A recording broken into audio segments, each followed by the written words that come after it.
about who you are and how things work. These are tied together, and in fact, even the way you see the world is tied to that link. So Moses has got to deal with this, and in order to do that, he does what I like to call bulldozing. You know what a bulldozer is? Some of you might not know. It's this big piece of machinery that has a blade on it. And when they go to a piece of land and they're going to get ready to build, what do? They just scrape everything away and start all over. Sometimes that's what we need to do. Bulldoze all the stuff that we've learned, because some of it's mixed. Like, they might have known something about God or heard rumors, but it was twisted with, which one of these gods was that? Well, obviously they believed in one God, the cow god. So practically, in what they did, they made this cow god and began to worship it, began to call it God, the one who brought them out of Egypt. So he has to deal with this problem, and so he starts where?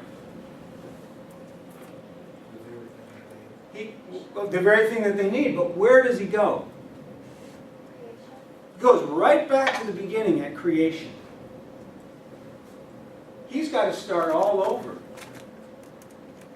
And he's got to set the true God foundation. Help them to understand who the true God is, and then themselves in relationship to this true God. I've said this to you so you have a peek ahead, because you're in my Hebrew class. But I said, Genesis 1, what do most people believe Genesis 1 is about? They believe it's about creation, right? And as I was studying Genesis 1, I found out something. And I teach you guys about, when I'm writing up sentences and I talk about different parts of the sentence, the subject, the verb, the object. Who's the subject of most of the sentences? God is. Therefore, it is not primarily about creation. It is about God. And creation in relationship to God. Because if you have, the thinking goes like this. Let's say we have, my good old John did something. John hit the ball, period. If I say, or let me ask you, which one is the subject here? John is, right? Yeah. And then we have the verb, and this is the direct object. When you look at this sentence, what is this sentence about? John's action. The spotlight is on John John's action. and what he did, but it's about him. That makes more sense if you think about what's going on in Genesis, because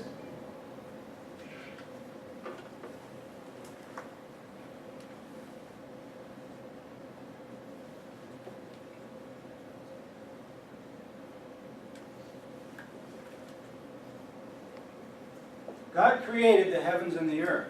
And if you go down through the passage, and if you really want to know what the central focus is of any passage, look at the subjects of all the sentences. And so you go to Genesis and you see God created the heavens and the earth. Very first sentence. God is the subject. Then another sentence or two. God called. God said, let there be light. God called the light day. God saw that it was good. Over and over you get that kind of pattern set up. So God is the subject of all these sentences. With good reason. What is the author trying to do? Defeat those Egyptian gods.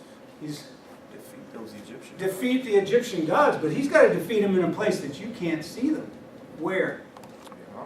Oh. In the hearts and the minds of the Israelites. Because you could take the Israelites out of Egypt, but that isn't the problem. That's not the problem. Egypt is in the hearts and the minds of the Israelites. So they just brought it along with them, and they would do what they did in Egypt. Are you following me so far? Okay. So, when we are thinking about Genesis chapter 1 and 2, I might add, and even 3, the central theme, the thing that the author, Moses, is trying to bring out is a picture of God, who God really is versus the lies and stuff that they have believed.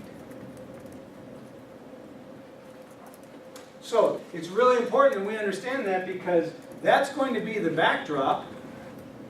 That's going to be the situation to which he writes. So when we go into Genesis 1, 2, and 3, that's going to help us understand and interpret it. And so we need to take a break right now for about 5 minutes. Get a drink of water. I have to remember breaks because I'm the Energizer Bunny. I could go from now until 5. So take a little break. We'll be back in about at 2 o'clock.